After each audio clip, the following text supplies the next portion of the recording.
Hi, and welcome to the Anti-Waffle podcast with me, M. Belshon Naylor, and Marva Gregorio de Souza. And together we'll try to talk about research without any gobbledygook. Each episode we'll be talking to a researcher who will discuss the work they're doing, looking at why this research is important, and asking how did they get into this field. We hope that it will be informative and interesting and bring a bit of the academic world into the real world. This week we have Dr Darren Sharpe based at the University of East London. Hi and welcome. Hello, morning. Thank you very much for talking to us. No, my pleasure. Would you like to start by explaining your research in very simple terms? Oh, I'll try to. Yeah, so my role I want to talk about and my research is related to my researcher in residence role with Newham CCG, and it's a rapid test site evaluation of their primary care home initiatives. Right, so the primary care home initiatives, what are they? Okay, well, in this context, there are two programmes. Initially there was three, but we're focusing on two currently.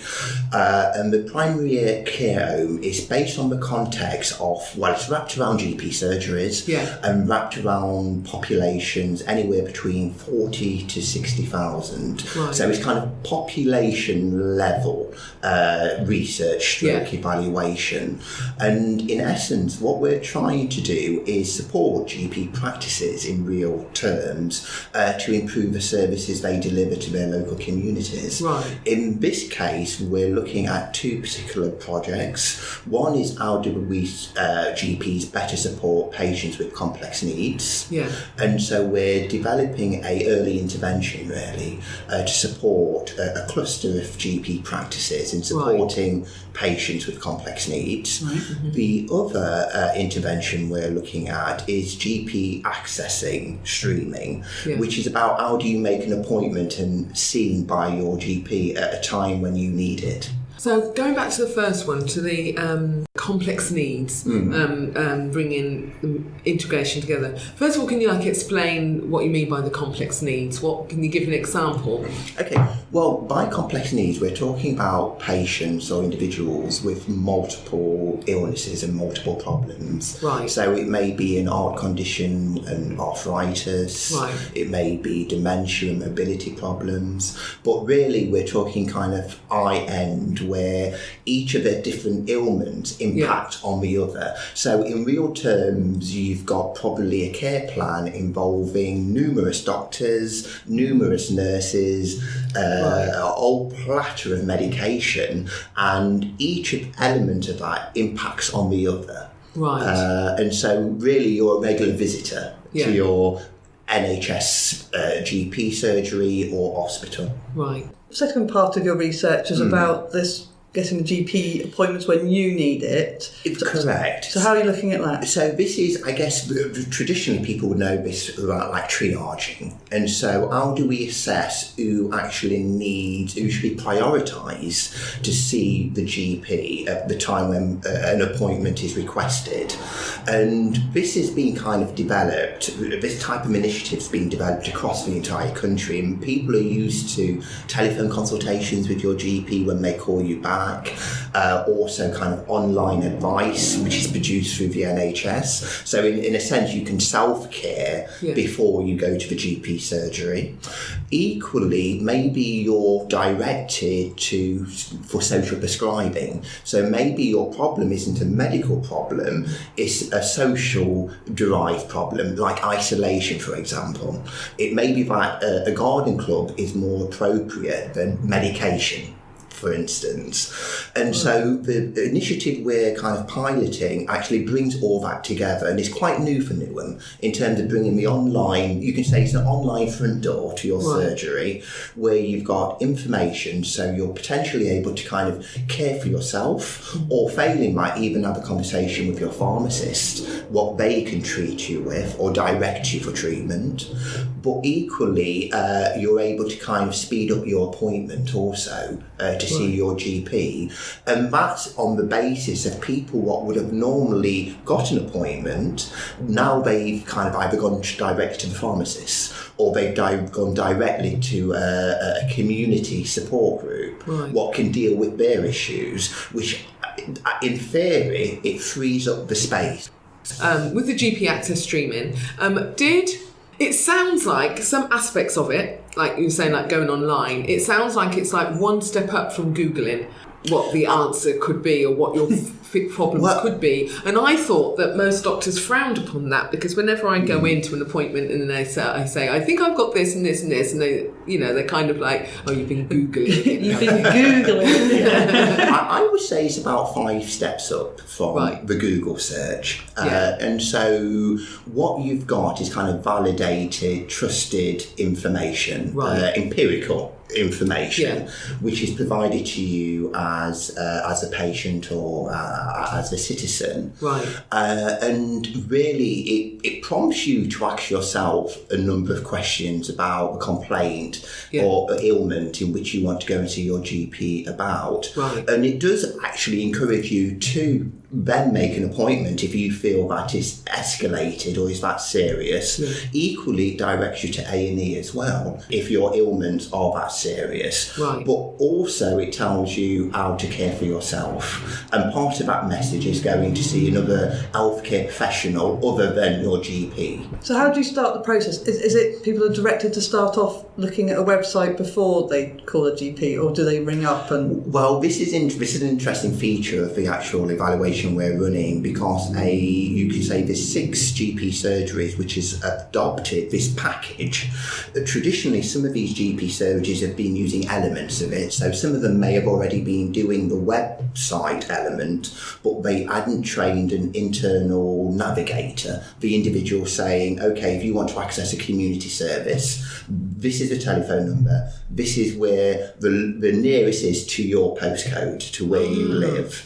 So this is the first pilot in Newham what is bringing all those different components together. And so each different practice have got their own nuance around how they're delivering some of these packages. So going back to your original question about the website, some practices which have really shown an high usage, that is literally the front door. So every patient which is requesting an appointment, either they complete the form before they're assessed for an appointment, or, and of course there's going to be people whose digital literacy isn't up to mark in order to navigate themselves around, or their language isn't, or literacy isn't to the standard to read everything. They can still pick up a telephone in some practices, speak to the receptionist. The receptionist will then do the online forms for you, and so they've got your number. So this consistency. So every patient is coming through, you can say, the digital front door, but in terms of how that's administered, it may change from practice to practice to practice. And the extreme end, you've got some practices what are only doing it with a small cohort of patients. And they would be doing it. And so the whole goal of the pilot is to actually test how well it works. And is it really making an impact, you could say, on demand management within the practice? So at the end of the day, we want to know, are patients who need to see the GP, or is it all those patients where it's appropriate for them to see the GP, or seeing them in a timely way and for the right reasons? I like that, because quite often me or my child has got something, and I just actually don't know where I should be going. I'm fully aware that the services are under pressure, and I don't want to go if it's not important, but I don't know what else I should be doing. I don't know whether a pharmacist is qualified enough, or whether they would then say I should be a doctor. So it'd be great to sort of have that sort of something that sort of directs you clearly, so you know what you're supposed to be doing, and so you're not. I don't want to waste anyone's time, but I want to get it right. And hopefully it will do. And it's not an exact science. This never really is. And the first, I guess, aspiration was that we will see a reduction in GPs' time in terms of direct contact with patients. We'll see them that they've got manageable caseloads. In reality, and this is based on past research as well, that hasn't matured. What we see is the same levels, and how we've interpreted that is the fact that the patients what would traditionally be ringing up and they're seeking an appointment, and then there's no foreseeable appointment within the next 2 weeks or 3 weeks, they just simply hang up, and the receptionist isn't recording their appointment. So we didn't really know the true numbers of people requesting an appointment, because that isn't recorded. If it's just, okay, sorry, there's no appointments for 2 weeks, what should I do? And they'll say, well, nothing. I'll just see how it progresses. Now we're able to capture those numbers, because everybody who's doing the digital front, entering through the digital front door, it is collected. But more importantly, those people who are being filtered away from the GP practice is freeing up space for those people what would have traditionally just hung up the telephone and just disappeared, really, numerically. Have you, so like looking at your evaluations of it, and you've seen like how the doctor's time hasn't sort of like expanded. Have you like looked at the figures in the A&E? That is something we're doing. So we're tracking based upon the practices who are involved in this pilot study. We've captured their historical patient data. Those who don't show up for the appointments with a GP surgery, those people who are going to A&E, and we're able to kind of determine why they're showing up at A&E. And also those what are going into kind of walking clinics as well. So we're capturing the before, during and after data to compare, have we made a change really on, I guess, in secondary healthcare system. When did the pilot start? When's the project running for? Oh gosh, and so the pilots, the two pilots started at slightly different times, but we're really talking about the summer of last year, so back in 2018. Up until then, until I would say December, it was more about setting up really, making sure that all the teams are kind of familiar with the protocol, what they're meant to be doing and how they're meant to be doing it. But most of the programs have actually been live from September to the present time, and it's currently January, and they're due to end around March of this year, and that's when we kind of make an assessment how well they did or didn't work really. So you say it's a researcher and residence role. That's right. And so are you the researcher and residence? I am. So I'm part of a team based here at IHHD, which is supporting this piece of work. So I'm Is that what they say to you? That's what they're saying to me. Line. But you know it's just you. Yeah, I oralise it, make it be real. I'm working on that. I said it so it exists. Afterwards. And it is kind of and I guess that's the beauty of a researcher and residence role, really. But it's not, I wouldn't really say it's fundamentally different from being an applied researcher or being a researcher, but it gives emphasis to be part of a delivery team. And so I see my role, and I work hand in glove really with the programme delivery manager. And so I'm there really as, you can say, the critical friend at every twist and every turn in the delivery of this. Yes, I have kind of primary responsibility for the evaluation and some oversight over the monitoring data, which both feed into each other, of course. But more than that, even the day-to-day practices and the logistical issues, the staffing, stroke high-performing team kind of formation, all these kind of nuanced elements, I've got a role in that, even if it is just as a critical friend, really. Yeah. So exciting. Yeah. Right, I have a twofold question, the same question really. How are the GP surgeries responding and how are the patients responding? Oh, interesting. So the GP practices, I think you've got the old plethora really. You've got those what have embraced the kind of pilot programme and embraced the evaluation and just running with it and kind of delivering it. They want to kind of obviously provide the best service possible for their patients. Then you have, on the other extreme, practices what are still trying to leverage resources and more resources out of the pilot. Not that they don't want to obviously improve their service and make their service the best possible for their patients, but I can say, I guess you can define them as one set of change makers and the next are political actors. So there's lots being played out even within the pilot. It's only that the pilot is the new stage. Right. But it's the old roles and script they're working within. Yeah. That makes sense. Yeah. Yeah. And so part of my role and is trying to break through that. And I think having the kind of evaluators at on throughout this process, you're presented as the objective voice, the empirical voice, and there's no bias or prejudice on my part away from producing credible data, which in turn they would use to make their decisions based upon. Is it like where you get some people who really want to save the environment and really from their heart want to make a difference in a green way. Yeah. But then you get some people, or corporations rather, who they don't really care about the environment, but they know everyone's talking about making everything green, and so as part of their brand image, they must make everything green. Is that what you're talking about with the two types of I think it's similar. Yeah, I think they both start from the same kind of altruistic position. Yeah. They're both sets are very passionate in what they do. Yeah. But I think it's how they conceive and perceive their problems, and they are under pressure. Right. We are talking numbers to 40 to 60. 1,000 people. So, so it's really about their internal processes and how they ring fence themselves, really, in order for them to deliver the service they've traditionally delivered. Right. So it's kind of very small p in terms of small politics. Right. Yeah. Okay. Yeah. Right.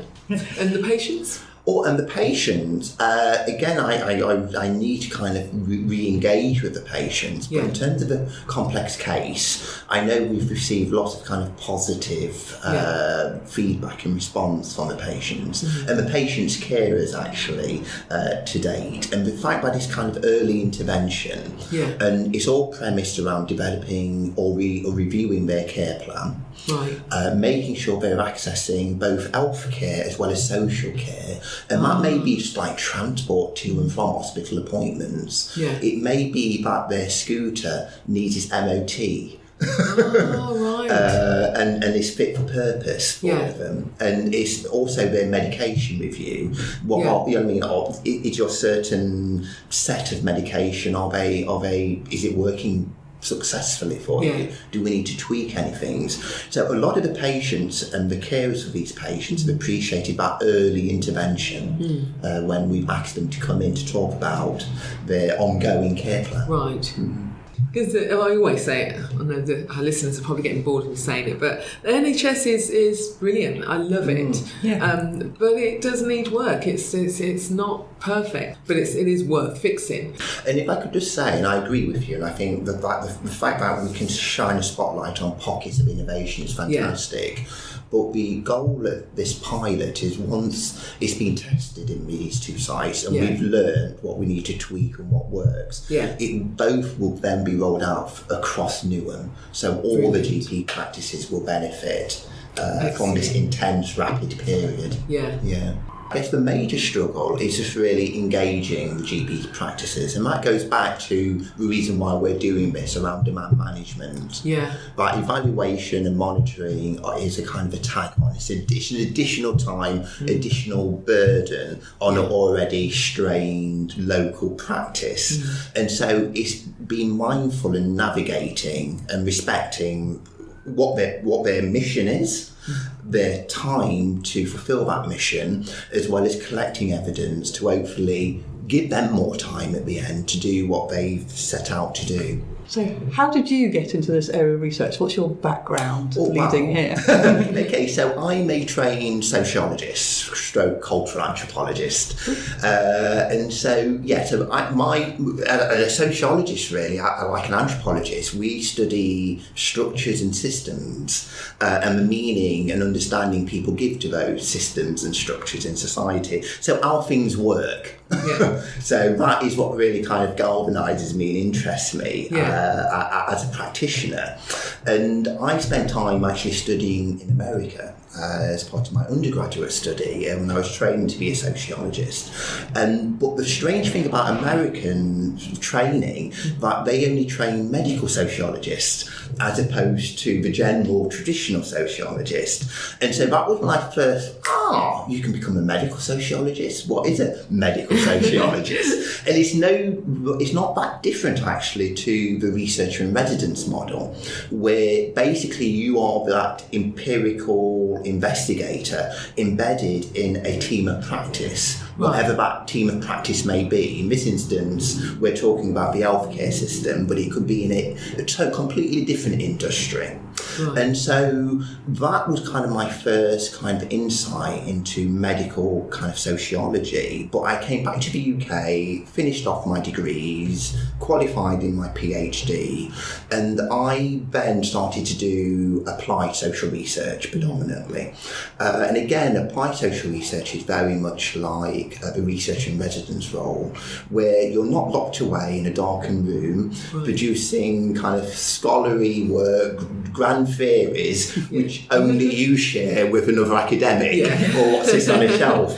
It's about doing research with real people in real contexts, within real time frames, and hopefully achieving real outcomes, tangible outcomes, because at the end of the day, the public, they only see the outcome or the impact. Mm-hmm. They don't need to know the methodology and the methodological debates behind the methodology, the papers validating the tool you're using, what derived from the theoretical methodology. They don't need to know all that complication, although it's interesting. I enjoy it, but they don't need to know that. They just need to know, can I see the GP when I need to see the GP? Right. Who's going to take care of me if I have complex needs? Right. And what kind of package can I expect? Yeah. And what kind of time frame and quality can I expect? How do I navigate this? And how do I navigate? They want to know those tangibles so they can live their daily lives. Yeah. And so my mission, you can say, what drives me is ensuring that the general public are impacted by the research I do in whichever area, whether it's in education, social care, health, social policy. I get my buzz, or my reward from seeing it implemented, whether it's a recommendation or whether it's kind of a tweak in policy, or whether it's kind of the introduction of a new high-performing team in your social service care context. It doesn't matter how it manifests itself, as long as it's making real change or intangible change. Any part of your research, not just this project, which one's had the greatest impact or have you given you the greatest achievement? Oh wow, gosh. So one of my focus, I couldn't even say one piece of work. If I can tell you kind of a number of projects really, my work is really focused around children and young people. From the beginning of my career, and I've looked at young people who are in social care, looked after, young offenders, young people who are carers, young people who are unemployed or NEET, as we would call them in the UK, not in training, education or employment, young people who want to actually make a difference in society. So you've got young people who are kind of just active in their communities, and you've got young people who are kind of running for a mayorship. They want a political post. Right. So I've worked with a full package, repertoire of all the different contexts and circumstances you will find young people. Right. And my kind of trajectory with my career is to follow those young people into their adulthoods. And so what I'm building is a chronology. of bodies of work. What traces, you can say, if you want to call them the millennials. But I've been following the millennials since they was toddlers. And I will follow them into their adulthoods when they become parents and become grandparents. Oh, how exciting. So is this like your own sort of like, was this part of your PhD or? Well, it's part of, I guess it's like my blueprint. What I keep in the back of my head. So all my research builds and nicely builds together. And at the moment I'm at a point where I'm open to pull it together as a book around how young people know what they know. Oh, wow, that's really exciting. Yes, and a classic example of that is going back to the digital platform. The way young people navigate the digital world, to begin with, it's their real world. It's not a digital world. We adults like to think, as adults, we like to think, oh, this is real world, the material, physical world where we're seeing and talking to each other now. And online is an alternative world. It's like a hobby. You can dip in or dip out. For young people now, that is equally valid as a real world as the tangible world we're living in now. And the way they navigate it as well. So a toddler, you may even witness this in your own families, where a toddler will go to the television and wanting to move the digits because they're trained now how to, basically their handwriting, their ability to navigate digital tools is probably better than their handwriting will ever be. Because that is how they're trained now. In a physiological way, how to navigate those technologies, which is interesting within itself. And that's the question around education: are we teaching handwriting skills anymore? But more fundamentally is around the kind of ethics and the morals of online activity. The fact that they're happy to share so much of their life and development online. And what is the point in which they censor themselves?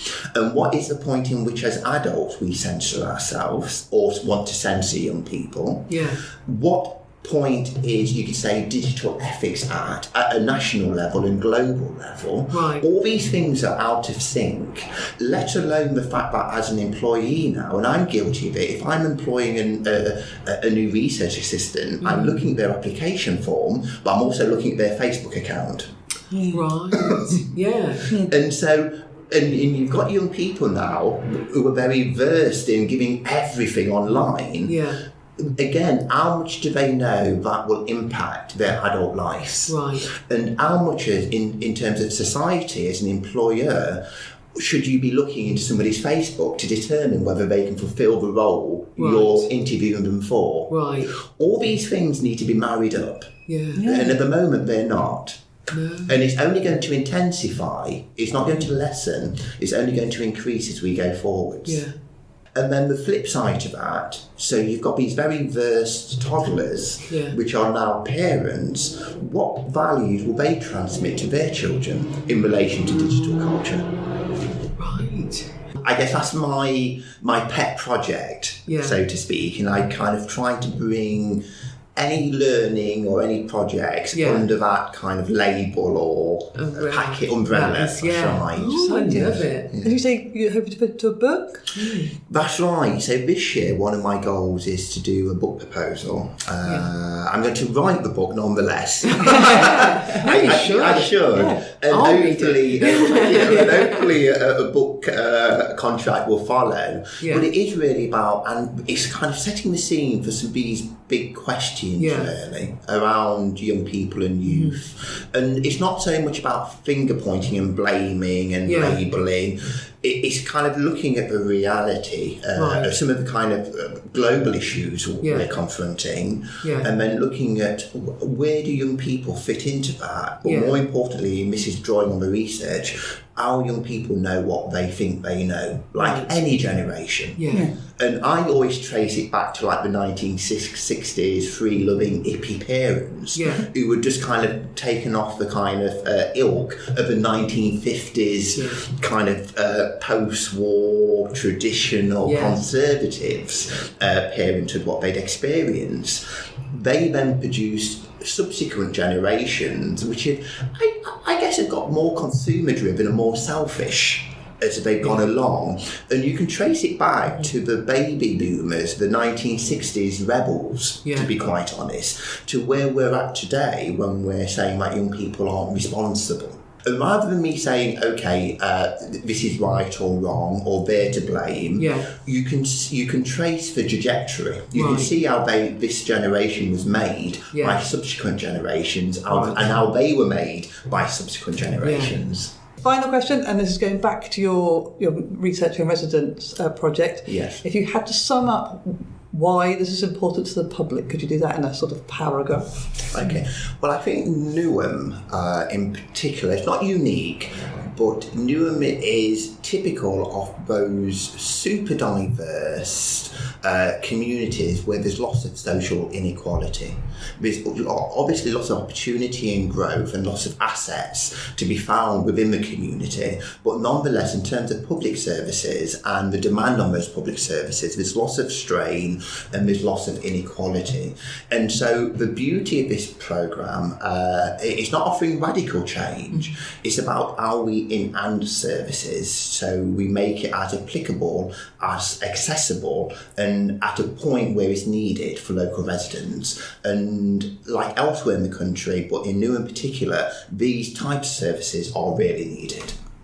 So if the public wanted to get involved, could you advise how they could do that? Well, I would say there's two ways. So please, if you're willing and wanting, there'll be a report about the evaluation written at the end. So if you want to know a bit more about this specific project, please contact the podcast organisers, and we can make sure that you see a copy of the report. And I would also go to the Primary Care own website, what tells you more about this initiative, and also whether it's occurring in your neighbourhood as well, because this is a national programme. Thank you very much for your time. Thank you very much for everybody for listening. We'll put links up to our website, which is antiwafflepodcast.wordpress.com, and we'll put up any links to Darren's work. Our Twitter account is @antiwafflepod. Please do get in touch because we'd love to hear from you. Bye. Bye. Bye-bye.